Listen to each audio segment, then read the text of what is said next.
Bonjour messieurs, bonjour tout le monde, je suis content de vous retrouver. Aujourd'hui nous allons faire la partie 3 de l'habilitation. Alors je vais vous inviter à me suivre dans ce cours pour finir cette habilitation. Mais juste avant, je voulais préciser les choses, c'est que c'est juste des cours que je vous partage sur ma chaîne, c'est pour vous préparer à l'habilitation. Parce que l'habilitation se fait sur plusieurs jours. C'est-à-dire que les trois parties que vous avez vont vous préparer à passer cette habilitation. Vous pourrez réviser dessus. C'est-à-dire que l'inhabilitation va se faire sur plusieurs jours. Cela veut dire que on va rester plus en détail sur chaque page que vous avez vue, on va rester plus en détail. Alors je vous invite à me suivre et on va continuer la partie 3. On s'était arrêté à l'accident sur ou près des ouvrages des installations électriques. Je vais vous apprendre les règles. PAS. En cas d'accident électrique, il faut protéger, alerter, secourir. Nous allons voir le P, le A et le S, ce que ça veut dire. On commence par le P. Il faut protéger. Il faut protéger l'électrisé, soit en coupant le courant en œuvrant l'interrupteur, le disjoncteur, ou en retirant la fiche de la prise de courant, soit en écartant de la source de tension avec une perche ou un manche à balai en bois, tout en s'isolant si possible du sol. Se protéger soi-même pour éviter d'être électrisé à son tour. Faites très attention. Si une personne est en train de se faire électriser, que vous ne prenez pas vos précautions pour vous mettre vous-même en sécurité, vous allez être à votre tour électrisé. Il faut alerter, prévenir les secours. Les coordonnées des urgences, et en particularité le 18 ou le 112 ou le 15. Le numéro d'appel d'urgence est défini par l'entreprise. Donnez l'adresse exacte de l'accident en précisant le nombre de blessés et la cause des blessures, électrisation, chute, brûlure, etc. N'interrompre l'appel qu'après avoir reçu l'autorisation du correspondant. Cela, c'est très très très important. Vous ne raccrochez pas tant qu'on vous dit de raccrocher le téléphone. Sinon, on va croire que votre action d'appel d'alerte va être un canular. Vous attendez que votre interlocuteur vous dise de raccrocher. Très important. Secourir. Avant de secourir, il faut faire un bilan de l'accidenté. Si la victime ne respire plus, il faut immédiatement réaliser une respiration artificielle. Exemple, compression thoracique et bouche à bouche. Et si la victime est inconsciente mais respire, il faut la mettre en PLS, position latérale de sécurité. Ces premiers gestes doivent être effectués jusqu'à l'arrivée des secours par le personnel formé au secourisme. Toute personne électrisée ou supposée électrisée doit faire l'objet d'un examen médical le plus rapidement possible. Alors si un jour vous prenez un petit shoot, vous dites oh ça va, ça picote un peu. Non, non. Le soir même, vous allez voir votre docteur et il va calculer l'oxygène que vous avez dans le sang pour voir si tout va bien. Alors voilà un petit QCM. Alors rappelez-vous, comme à la partie 1 et la partie 2, je vous laisse le temps de le lire. Vous faites pause sur la vidéo et vous mettez vos commentaires. Oui, non ou commentaires.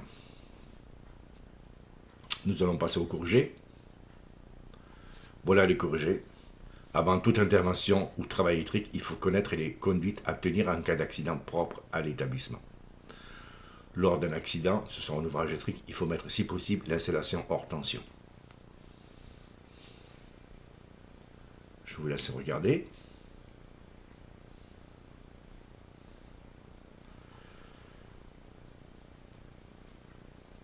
Avoir les compétences en électricité dans le domaine de la tension considérée sur des ouvrages ou installations électriques, résultant d'une formation ou d'une pratique professionnelle.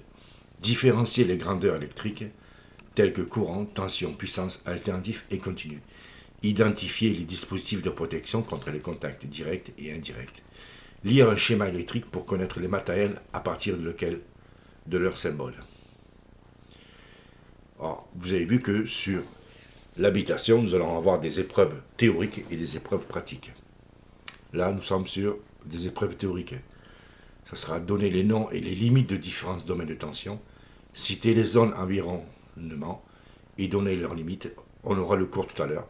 Décrire les principes de l'habitation, donner la définition des symboles de l'habitation, préciser les rôles de chacun, donner les principes généraux de la prévention à appliquer au cours d'une opération électrique. Consignation des EPC et des EPI. Décrire les séquences de la mise en sécurité d'un circuit consignation, mise hors tension, etc., etc. Nous avons toujours dans la théorie. Citer les moyens de protection individuelle et leurs limites d'utilisation. Énoncer les risques liés à l'utilisation et la manipulation des matériels et l'outillage utilisé dans l'environnement. Décrire la conduite à tenir en cas d'accident corporel conformément au chapitre 11. Décrire la conduite à tenir en cas d'incendie dans l'environnement électrique. Et après, nous avons des épreuves pratiques. Reconnaître l'appartenance des matériels et leur domaine de tension. Identifier les zones des limites d'environnement. Lire et exploiter le contenu d'un titre d'habitation. Différencier les symboles d'habitation pour l'opération réalisée. Analyser une situation vis-à-vis du risque électrique et prévoir les mesures de protection adaptées. Identifier, vérifier et utiliser les équipements de protection et être vigilant face aux autres risques. Identifier, vérifier et utiliser les EPI appropriés. Assurer la surveillance électrique de l'opération. Appliquer les procédures de consigne en cas d'accident corporel ou d'incendie dans un environnement électrique. Là, je vous ai rajouté des photos. Alors là, nous voyons une consignation, ne pas franchir, zone de travail.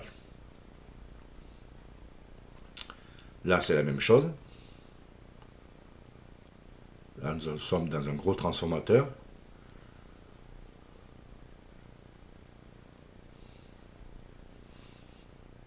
Là, nous voyons des canalices. Chemin de câble. Plusieurs styles de chemin de câble.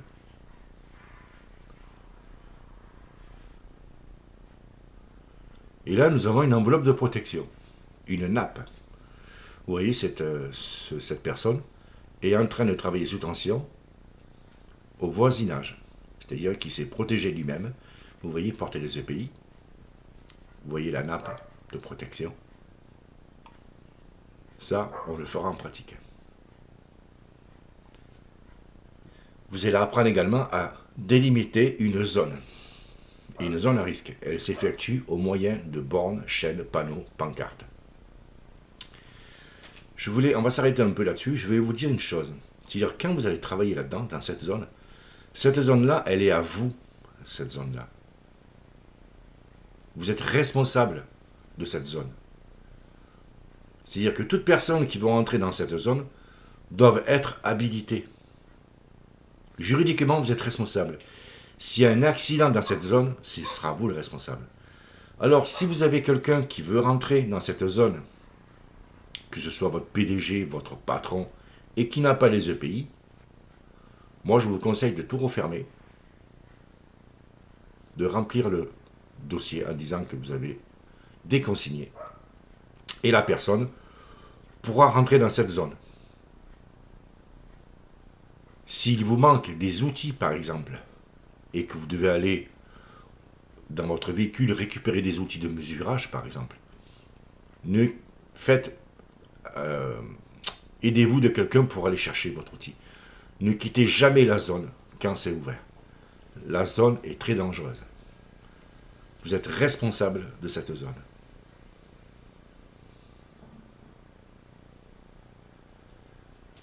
Nous allons voir les limites des zones d'environnement. Rappelez-vous, dans la partie 2, nous avons eu un petit QCM sur les zones.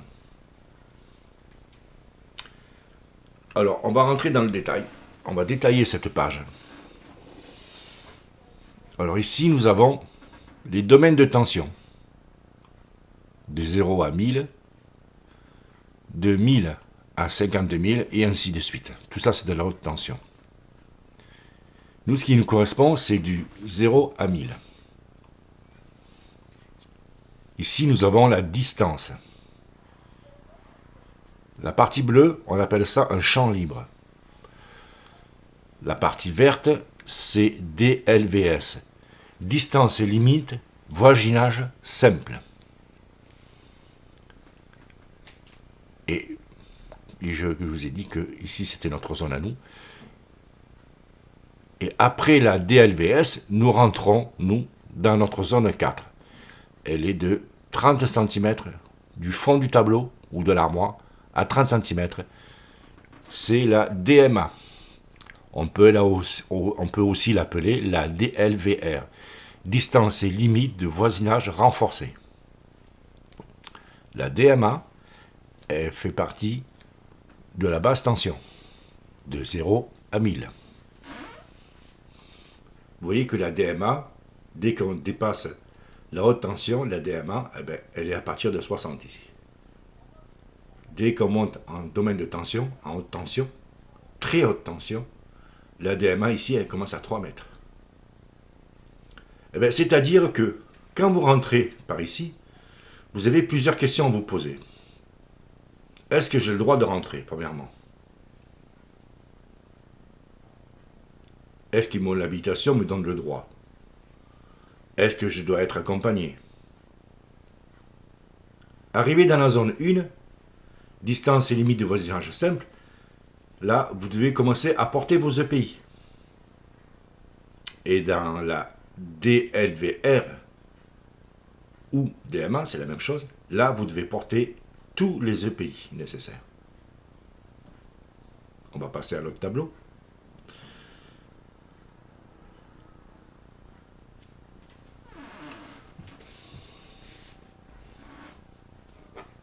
Ah, vous voyez, les distances, c'est toujours les mêmes. Hein.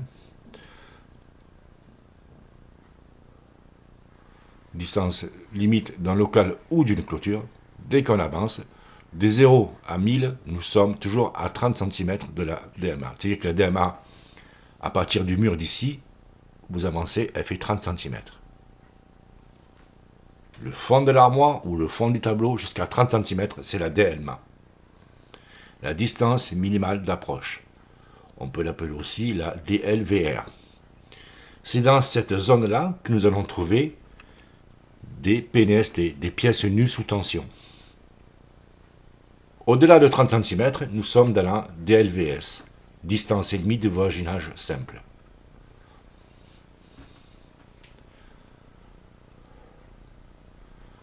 Ici, nous avons une attestation de consignation en une étape. Alors ça, c'est votre employeur, votre chargé de travaux qui va la remplir. Alors, établissement, le chargé de consignation, monsieur Untel, atteste en vue. Il faudra tout le remplir. L'avis de fin des travaux doit être rendu au plus tard. Vous avez 1 heure de début et 1 heure de fin. Alors, si, reprenons le schéma d'un peu plus haut, si vous avez une personne responsable qui veut absolument rentrer dans votre zone de travail, eh bien, vous remplissez l'attestation de consignation en disant que moi, j'ai arrêté le à telle heure. N'oubliez pas que juridiquement, vous êtes responsable. Autorisation de travail, c'est la même chose. Il vous faut ces 2 papiers. Alors, émetteur, autorisation, vous avez récepteur de l'autorisation. Vous avez tout rempli. Et il faudra tout remplir. Voilà. Ici, je vais vous montrer malheureusement des blessures. Je ne vous montrerai pas toutes les photos parce que il y a certaines photos qui choquent. Alors là, vous avez une personne qui s'est électrocutée ou électrisée, on ne connaît pas les détails. Mais vous avez la pénétration de l'électricité. Et ce monsieur ne portait pas les EPI, vous voyez, l'électricité est ressortie par là. Ici, vous avez une autre photo, prise par une caméra de surveillance. Et là, cette personne-là, même en portant ses EPI, a été éjecté de son poste de travail. Pour quelle raison, je ne sais pas. Mais vous voyez qu'on ne rigole pas avec l'électricité. C'est très dangereux. Voilà, messieurs, j'espère que ça vous a aidé et que ça va vous aider. Alors, je vous invite, moi, à lire et à relire ces 3 parties pour vous préparer à l'habilitation. C'est très important, parce que la sécurité, on ne rigole pas avec. Moi, j'ai eu déjà des accidents, et la plupart des accidents, c'est parce que j'ai voulu faire confiance. Il y a une règle d'or en électricité, on ne fait jamais, jamais confiance à personne. Si votre collègue de travail, ou le client, ou votre patron vous dit « Oui, oui, tu peux y aller, j'ai consigné », non, non, non, non, non. Vous prenez le VAT, la vérification d'absence de tension est très importante, et vous allez vérifier s'il y a de la tension. C'est primordial. On ne fait jamais confiance à l'électricité. Même si vous avez confiance à votre binôme et que ça fait 10 ans que vous travaillez avec lui, on ne sait jamais ce qui peut arriver. On ne fait jamais confiance à l'électricité. Moi, la plupart des accidents que j'ai eus en tant qu'électricien, c'est parce que j'ai fait confiance. Ou lors d'une faute d'inattention. Ma zone de travail, je n'avais pas fait 2 ans de travail, quelqu'un est venu par derrière pour me dire bonjour, m'a tapé sur l'épaule et j'étais en train de travailler sous tension. C'est pas sa faute à lui, non, c'est la mienne. Parce que je n'ai pas fait une zone de sécurité. Si j'avais créé une zone de sécurité, cette personne-là n'aurait pas pu me toucher mon épaule. Vous comprenez? En électricité, il y a beaucoup d'accidents. Alors faites attention à vous. Je vous invite à revenir sur les vidéos, sur les 3 parties. Et j'espère vous voir sur la formation pour vous habiliter. Je voulais vous parler des habilitations. Les habilitations, que ce soit en centre AFPA ou dans d'autres centres de formation, vous allez acquérir un avis d'habilitation. Elle est valable 3 ans, cet avis d'habilitation. Au bout de ces 3 ans, il faudra faire un recyclage. Ça veut dire que vous allez revenir au centre ou dans un centre de formation quelconque. Et là, vous allez faire 7 heures de recyclage. Mais sur l'habilitation précédente. Si par exemple vous êtes BS, au bout de 3 ans, vous allez refaire un recyclage pour l'habilitation BS. Si vous êtes BR, c'est la même chose. Si vous êtes BO, et ainsi de suite. Voilà, messieurs. J'espère que ça vous a aidé. Alors, je vous invite à me laisser des commentaires, à vous abonner pour recevoir la prochaine vidéo. Je ne sais pas sur quand c'est que je vais la faire et sur quoi. Je pense que ça va être sûrement sur le tableau électrique.